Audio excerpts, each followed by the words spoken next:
Olá, amigos, muito bem-vindos a mais uma edição do WTC e Você.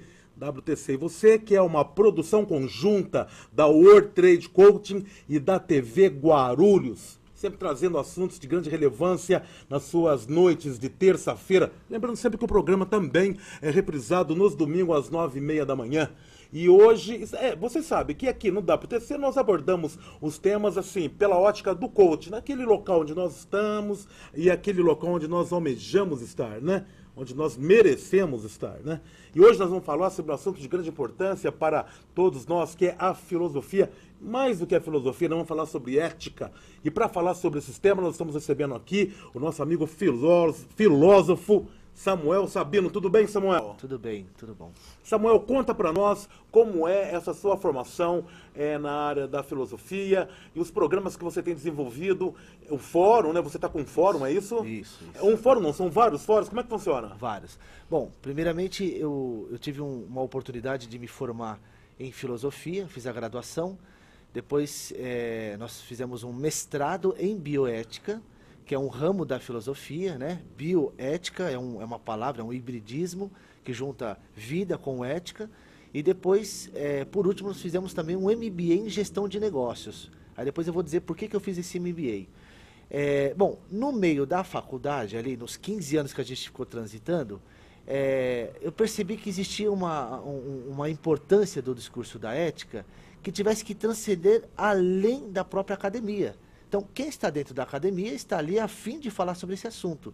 Mas e a sociedade num todo? E quem estava lá fora, que não tinha acesso àquele conteúdo? Então, foi lá atrás que surgiu a ideia de fazer um fórum, ou fóruns de ética, até que ele tem um perfil itinerante e modular.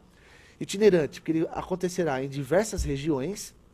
O último que fizemos foi na região de Barueri, inclusive o nosso convidado foi o advogado, o doutor Imael, que é deputado federal constituinte, no módulo Direito e o tema sobre a Constituição. Fizemos agora na quinta-feira, no dia 9, na Câmara Municipal de São Paulo, por isso itinerante, um fórum de ética, mas o módulo era negócios/gestão corporativa. Então nós falamos sobre ética e compliance, a ideia do antissuborno. Então, resumindo, a ideia dos fóruns é trazer o discurso da ética em sentido 360 graus, abordando todos os temas, todas as frentes que a sociedade tem necessidade. Agora me diga, eu não sei, eu tenho aqui comigo, assim, como é que eu vejo a situação, né? A sociedade como um todo, eu tenho a impressão, vou fazer aqui um paralelo com os sistemas operacionais de computador. Eu fico pensando assim, né? A filosofia em si, as ideias, né, elas são um sistema operacional, né, sobre o qual você ali navegam os programas, né, mais ou menos a sociedade ser isso. Então você, mesmo aquelas pessoas que dizem, não, eu não estou a serviço disso, não estou a serviço daquilo, enfim, no fim você sempre está trabalhando em prol de alguma coisa, mesmo que você assim não tenha consciência disso, né? Falando em consciência, nós somos 95 subconsciência, né? Dias atrás nós recebemos aqui o Genésio Constelação, ele nos diz, são 95% de subconsciência, porque você é uma pessoa que está sendo generosa. Na verdade, nós somos muito mais subconsciência do que consciência, né? Consciência, aponto aí a neurociência, os estudos, a neurolinguística, é 5%, né? Ou menos, como quer o Genésio, né? Então a consciência é muito presunçosa, vamos dizer dessa maneira, né? É só a pontinha do iceberg, né? Pontinha do iceberg. Então eu penso que a situação toda, a filosofia, ela é a base de toda a sociedade, não o Samuel? Sim, sim. A filosofia, ela tem diversas frentes. Quando ela surge lá atrás, ali em Tales de Mileto, quando ele fez a pergunta filosófica, não científica e não religiosa, mas a pergunta filosófica sobre a origem e matriz de todas as coisas, Tales de Mileto queria saber a resposta que não tivesse a ideia de um Deus, que não fosse algo dado, mas que fosse essencialmente racionalizado. Então ele disse que tudo era úmido. Bom, para não estender, aprofundar nessa questão até por conta do tempo, se a filosofia surge mais ou menos há 2.700 anos atrás, e aí você pega Sócrates, Platão, Aristóteles, que falou quase sobre todos os assuntos, hoje, no século XXI, sobrou muito pouquinho. Mas você vai ter 3 frentes da filosofia. A que mais me interessa é a ética. E aí, quando você fala em ética, que é um ramo da filosofia, você vai perceber que ela está restritamente preocupada com a questão da felicidade. Então, se você se deparar com a nossa existência no mundo e você perguntar qual é o sentido de tudo isso, é muito provável que você não encontre um sentido que seja universal, que sirva para todos. Mas há um elemento fundamental, é que, independente de qual sentido, qual ilusão que você vai comprar para a sua existência, para você se projetar ao mundo, todas elas vão ensejar em um mesmo ponto, a questão da felicidade. Então, se todos que estão ouvindo agora compartilham da ideia de que todos têm o fim último, a questão da própria felicidade, então nós temos que falar de ética, e ética esse é o ramo da filosofia, e a filosofia vai tratar isso brilhantemente. Você sabe que nós aqui abordamos, como eu falei no início do programa, nós abordamos todos os assuntos pela ótica aí do coach, né? Coach é esse universo potencializador, esse universo maravilhoso aí que propicia, sobretudo, você ter um contato consigo mesmo. Eu acho que o grande crescimento do ser humano é quando ele olha para dentro de si mesmo, né? Acho que uma das grandes tragédias da vida humana é o ser humano, é o ser, né? Passar a vida inteira sem conhecer a si mesmo, né? Sim. Então eu acredito que o coach ele propicia, né? Esse contato, essa interiorização, né? E dentro desse contexto aí, eu fico vendo que o processo da filosofia, você colocou, né? Que a busca pela felicidade dentro do processo da ética, eu acho que é de sobremaneira importante. Não essa questão da ética, não, Samuel? Sim. O coach, é muito legal o coach, e teve uma frente há uns de 10, 20 anos para trás, até hoje, uma frente muito poderosa do desenvolvimento do pensamento do coach. Olha, mas eu vou dizer mais, não interrompendo você, mas já interrompendo, né? Vou te dizer uma coisa, você citou Aristóteles. Você sabe que em todos os estudos do coach, né? Nós nos referimos muito a Aristóteles e a todas as suas propostas, né? Então, acho que, na verdade, enquanto descoberta, ela como é uma ciência recente. Porém, já está aí desde que a humanidade existe. Né? Sim. Então, legal você fazer essa ponte com o Aristóteles. Por exemplo, o Aristóteles, ele desenvolveu a ideia do silogismo, né? Aquele pensamento racional que vai buscar a verdade das coisas. Aí você vai ter o silogismo, vai ter o todo homem é mortal, Sócrates é homem, Sócrates é mortal.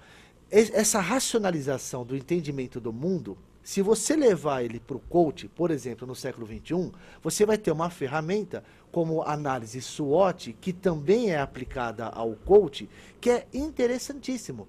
O pouco que eu conheço do coach, ao meu ver, ele propõe uma ideia de ampliar o nível de consciência.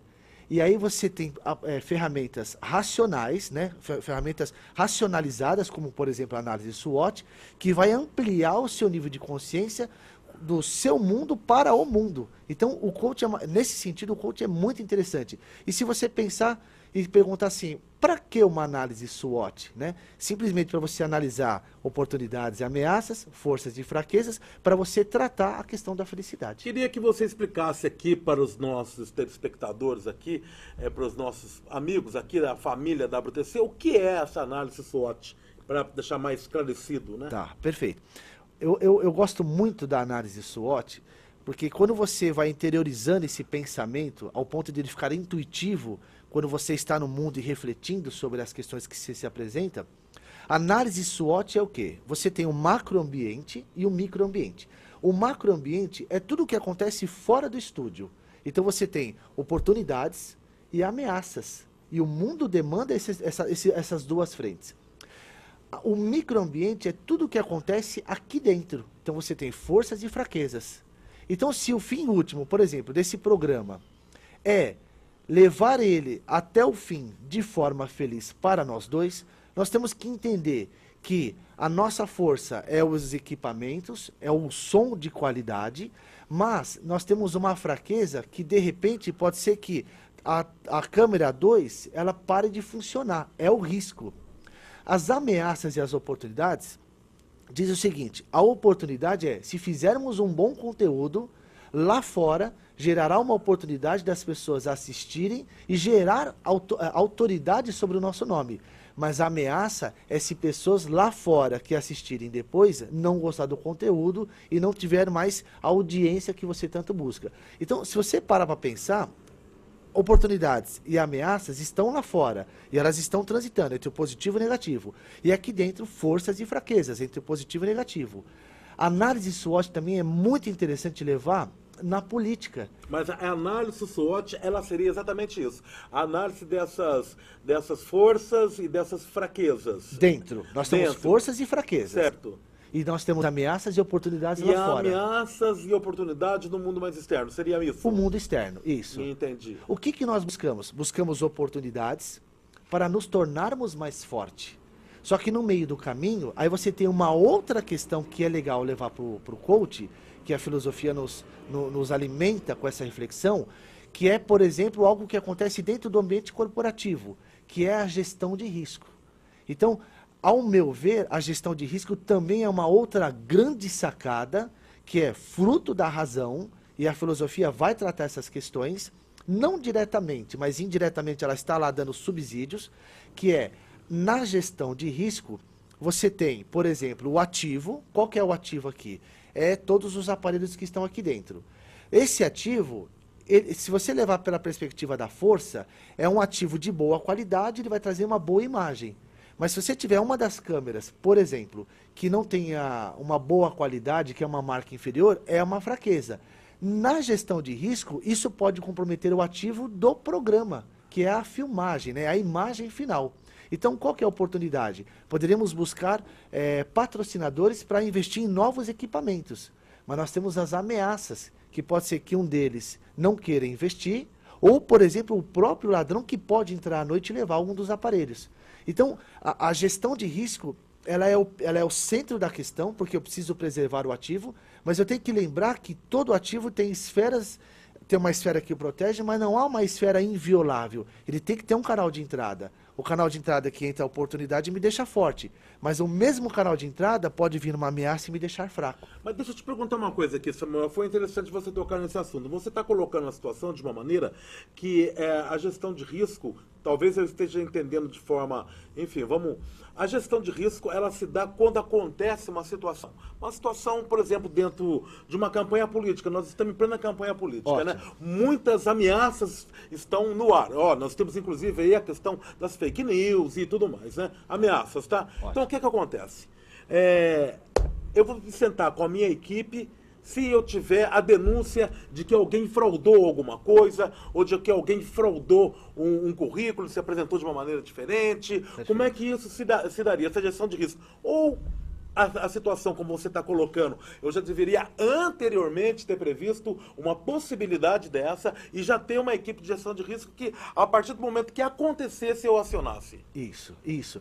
Vamos pegar esse cenário. Então, vamos pegar a política. Você está posicionado em qual protagonismo? Você está no papel da sociedade? Você está no papel de dentro de um partido? Pode ser dentro de um partido? Então, ok. Então, nós não estamos falando da sociedade, estamos falando de uma esfera de um partido. Se dentro de uma esfera de um partido, eles têm ali o corpo, né, que se preocupa com essa questão, se eles estão fazendo gestão de risco, eles estão trabalhando com todas as possíveis ameaças. Porque o nosso problema é a ameaça que pode comprometer tudo. E aí, vamos esmiuçar isso? Olha que interessante. Você tem... a política trabalha só com fatos, né? Esse é o elemento mais importante da política. No primeiro momento, você tem uma especulação. A especulação é algo do futuro. Se ela for uma especulação que, olha, é possível que isso se torne uma ameaça. Então, o quanto antes você antecede a situação, faz a gestão de risco, identifica a ameaça, vê onde você é vulnerável e você coloca um controle. O controle nada mais é do que a porta na qual você pode fechar e passar a chave. Agora, se você não fez uma gestão de risco, viu qual era a possível especulação que poderia se tornar uma ameaça no tempo presente, não identificou o grau da criticidade da ameaça, vamos supor, de 1 a 5. 5 é terrível. E se viu frente a ela, de repente, né? Você não fez essa análise, né, na gestão de risco. Aí a ameaça se apresenta, ela se presentifica, ela vira um fato. O que antes era só uma especulação, agora ela é um fato. O que era implícito, estava lá guardado, existente, agora se torna explícito. E aí, no momento certo, ela vai se manifestar. E aí, se você não fez gestão de risco, não identificou as suas janelas de vulnerabilidade e não colocou um controle, quando a ameaça vier, ela entrará, tocará no seu ativo, te tornando mais fraco. Então, a gestão de risco, ela é fundamental. Agora, Barretos, pasme-se, a gestão de risco, ela está em tudo no mundo. Em tudo. Tudo que você faz o tempo todo, de forma direta ou indireta, consciente ou inconsciente, a gestão de risco está emanando a sua existência. Inclusive, até no mundo dos animais. Outro dia eu vi um exemplo, tinha um porquinho espinho. Eu cheguei em casa, liguei a TV para distrair um pouco, aí coloquei no Discover, no National, né? Aqueles programas que tem nos canais fechados, sobre animais. Aí tinha um porquinho, esse porquinho dá com seus espinhos, ele é o ativo, mas ele tem uma gestão de risco que já está em sua natureza. Quando veio uma cobra, a cobra vem no papel de ameaça. Então a cobra fará de tudo para tocar esse ativo, para ela se alimentar. Então o que o porquinho faz? Ao identificar a ameaça, ela faz um tratamento, e aí ele pegou as 4 patinhas, ele pegou a patinha da frente e de trás, deixou no chão, e as outras 2 ele levantou paralelamente. Então ele abriu o corpo dele, jogando todos os espinhos de frente para a cobra. Então ele colocou um controle, e ele segurou a ameaça. Mas como a cobra quer se alimentar, então ela começa a buscar outras janelas de vulnerabilidade. Então aquele controle serviu até um determinado momento. Aí como a cobra continua insistindo, o porquinho espinho então vira de ponta cabeça e se finge de morto. Eu não sei qual que é o elemento que acontece ali exatamente, mas ali ele joga um segundo controle. Naquela situação é eficiente, a cobra desiste e vai embora. Então, resumindo, se ele não tivesse os espinhos, e ele não tivesse a segunda técnica, que era virar de ponta cabeça e fingir-se de morto, se não tivesse esses 2 controles, a janela de vulnerabilidade estaria ali escancarada, a cobra entraria e atingiria o ativo, no caso aqui, que é vida. Então, a gestão de risco, ela acontece o tempo todo. Aí ele estaria morto mesmo, né? Aí estaria morto. Morto, tem razão. Exatamente. Tá certo. Mas me diga aqui, infelizmente... Infelizmente, essa gestão de risco ela sempre ocorre quando o fato se apresenta, né? Eu vejo isso na maioria das corporações, ou talvez até pelos mindsets hoje que vigoram dentro do espaço corporativo. Estou falando de espaço corporativo aqui, institucional também, porque não é só a questão da iniciativa privada também, nos meios políticos, sobretudo, ela acontece quando aconteceu a situação, aí eu vou pôr a mão na cabeça, reúno meu pessoal, como é que nós vamos fazer agora, né? Não tem esse tratamento. Esse tratamento, né? O que eu vejo também hoje é que existe um espaço para o profissional que trabalha com isso, por quê? Porque, em decorrência dessa própria praxis, vamos colocar dessa maneira, o que acontece? Você contratar um camarada que tem experiência e na gestão de risco já traz uma tranquilidade para a equipe, ou para o CEO da empresa, ou então para a liderança do partido, ou da instituição. Enfim, você contratou um profissional que ele já é especialista em gestão de risco. Eu tenho um camarada lá. Eu tenho um problema, chama o cidadão, senta aí. Porque não tem de forma geral, não tem esse controle, não tem essa preocupação antecipada, né? Proativa, vamos colocar dessa maneira, com essa possibilidade, né? De repente seja característica aí dos filósofos que trabalham com ética, não? Sim. Samuel. Olha que engraçado, a cultura brasileira, de forma geral, ela não tem esse desenvolvimento. Grandes corporações que têm esse start, né, essa mentalidade, ele percebe essa importância, então ele investe nessa questão. Outros países, como os Estados Unidos, o Canadá, a Alemanha, eles têm essa percepção mais lúcida, é mais explícito a importância desse elemento. A gestão de risco dentro do corporativo, vamos levar pela perspectiva da ética, tá? A ética é uma forma de fazer gestão de risco. Mas você tem outras formas. Você tem o ISO, por exemplo. Você tem o ISO 37001, você tem o 27001, você tem o 14, o 9. Então, todos os ISOs, né, que é o número final 001, que é a prática do ISO, eles vêm exatamente com essa questão. O núcleo central do ISO, que muitas empresas investem a esfera do ISO dentro do corporativo, é exatamente para tratar essas questões. Agora, Qual é a perspectiva que a filosofia pode trazer na gestão de risco? Olha que interessante. Você lembra que o porquinho-espinho, ele era o ativo, e ele tinha uma esfera que o protegia, né, que era o virar de costas ou os seus próprios espinhos. Então é a esfera que o protege. Todo ativo ele se apresenta em uma zona de risco externa.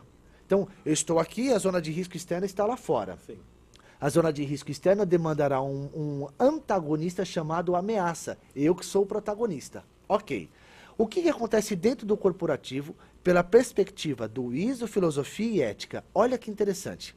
Se antes a zona de risco era externa, mandando uma ameaça de fora para dentro, agora essa nossa perspectiva aqui nos mostra que a zona de risco ela é interna. Então, se a zona de risco é interna, existe uma ameaça que não vem de fora, existe uma ameaça que já está dentro.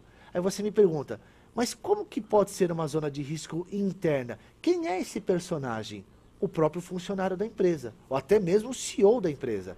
Tem uma empresa nos Estados Unidos que ela fechou as portas da noite para o dia, em 2001. Se não me engano, eu sempre confundo a pronúncia, a Aeron.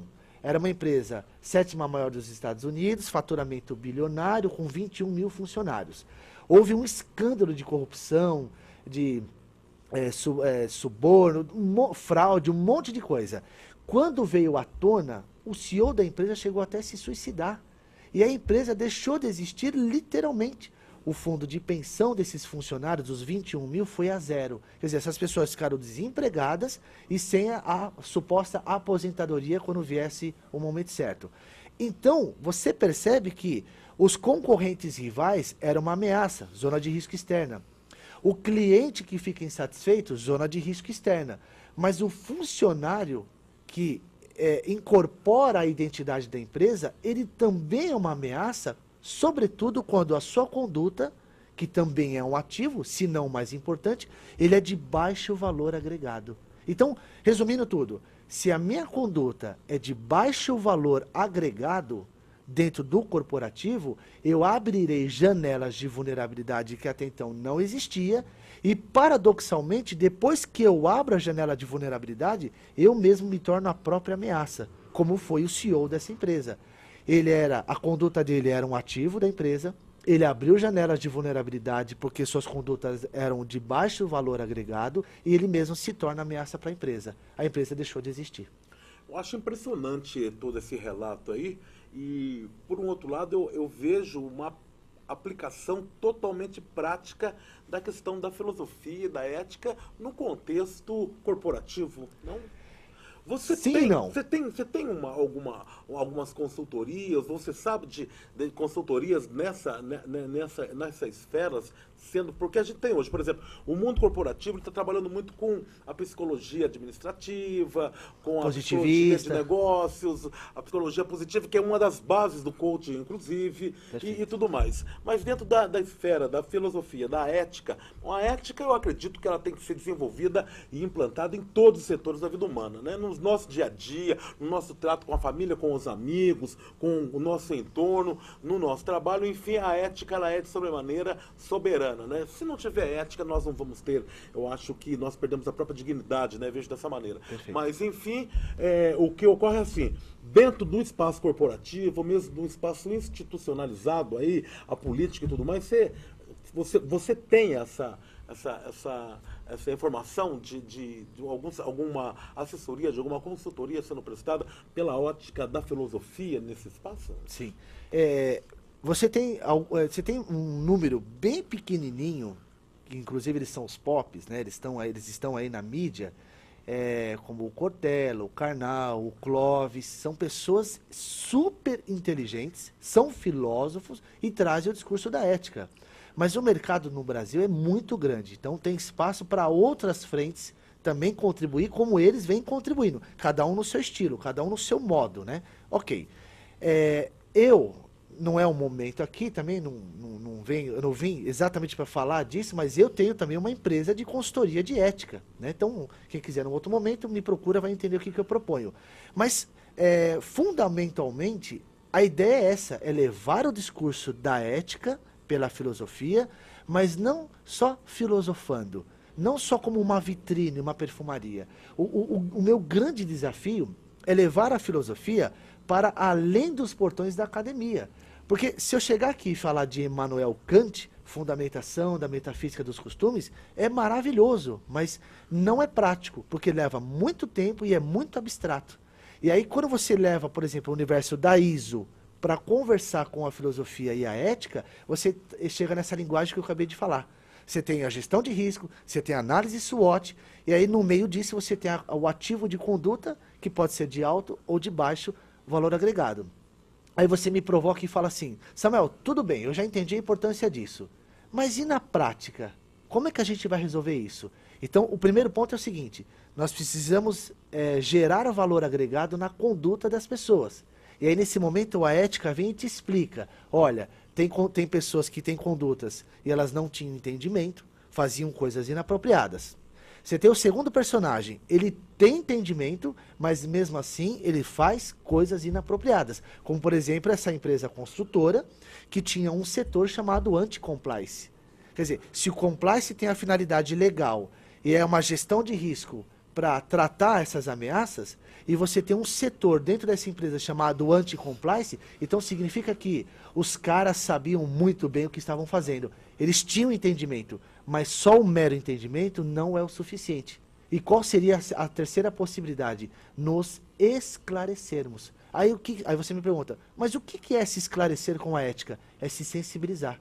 Então, da mesma forma que dói em mim, eu que sou detentor de dignidade, você e o maior número de pessoas, ou se não todo mundo, também tem dignidade, ele também sofrerá. Então, vê bem o que você vai fazer. Então, a sua conduta de baixo valor agregado, com certeza comprometerá a dignidade das pessoas e da própria empresa. Agora, vamos me explicar aqui, deixar mais esclarecido, o que vem a ser o compliance ou o anti-compliance, só eu entender direitinho. Tá. O compliance é um termo em inglês, né? Mas traduzindo para o português, ele quer dizer conformidade. Então, se você está dentro de um corporativo, e aí você tem ali uma cartilha para você seguir. Então, se você fizer de A, B, C, D e E... É a filosofia da empresa. Isso. Mas, com um detalhe, a proposta que vem ali é que o compliance terá como fim último a lei. Porque quem manda no mundo não é necessariamente a ética, é a lei. É a lei. Ainda que a ética anteceda a lei e dê sustentação. Que permeia a lei, né? Que permeia, mas quem manda no mundo é a lei, né? Agora, o compliance ele tem como objetivo tratar os riscos, eliminar as ameaças ou mitigar, na medida do possível, a sua criticidade pela questão da lei. Porque é a lei que vem depois e dá multa. Olha, sinceramente, se nós continuássemos aqui, eu acredito que a gente ia ficar aqui o resto da noite, mais um dia, mais 2 ou 3, porque não se esgota, né? Em decorrência disso, nós vamos voltar a conversar sobre isso no momento mais breve possível, porque acho que tem muito que seguir ainda. O Samuel, ele está com um projeto que é itinerante, que ele faz palestras sobre ética. Se vocês quiserem entrar em contato com ele, ele tem um trabalho, ele é um palestrante excelente. Vocês podem entrar em contato conosco aqui na WTC, na TV Guarulhos. Nós faremos aqui o contato e traremos. Ele pode estar na sua empresa, pode estar no seu evento aqui. Tenho certeza que ele terá grande prazer em atender a todos e mais ainda, vai acrescentar muito ao seu fazer diário. Obrigado, Samuel, pela sua presença, meu querido, entendeu? Volte, esteja sempre junto conosco. Você já é parte da família da WTC, hein? Obrigado. Pode contar comigo. Tá, grande Samuel Sabino. A vocês que estiveram conosco nessa última meia hora, muito obrigado pela sua audiência. Lembrando sempre que, no domingo, 9h30, nós vamos estar reprisando o programa. Vem aqui ver aqui o nosso amigo filósofo Samuel Sabino. Obrigado a vocês aí. Fiquem conosco na próxima terça-feira. A gente tem um encontro marcado aqui na TV Guarulhos, WTC e você. Valeu, obrigado. Fiquem na paz.